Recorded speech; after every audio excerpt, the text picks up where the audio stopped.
Welcome to our channel. Today we how to configure TikTok. To configure the TikTok Pixel with web events in a React application, start by ensuring you have a TikTok Ads account.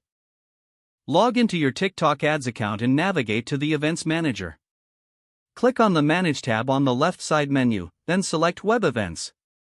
In the Web Events section, click on Create Pixel to follow the prompts to name your pixel and select your pixel type.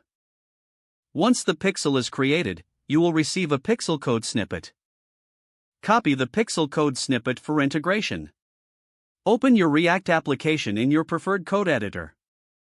Navigate to the public HTML file, typically found in the public folder. Paste the TikTok pixel code snippet just before the closing /head tag. Next, locate the main application file, usually app.js or index.js. Import the TikTok Pixel library by running npm install TikTok Pixel in your terminal. After installation, import the library in your main application file. Initialize the pixel by calling the TikTok Pixel.init method with your pixel ID. Decide which web events you want to track, such as page view, add to cart, or purchase. For each event, use the corresponding TikTok Pixel.event method. For example, to track a page view, call TikTok Pixel.event, page view. Add these event calls in the appropriate component lifecycle methods or event handlers.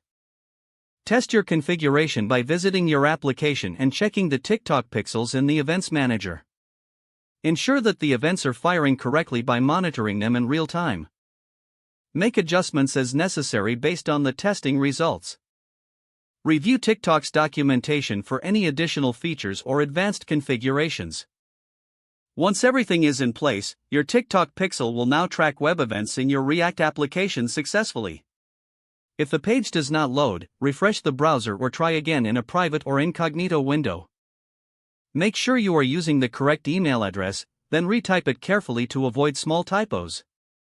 If your password is not accepted, use the reset option and create a new strong password you can remember. Check your spam folder for verification or security emails, then complete any requested confirmation steps. Enable two-factor authentication if available to improve account security and reduce unauthorized access risk. After signing in, review your profile details so your contact information and settings are accurate and current. Don't forget to like this video and subscribe to our channel for more step-by-step tech guides.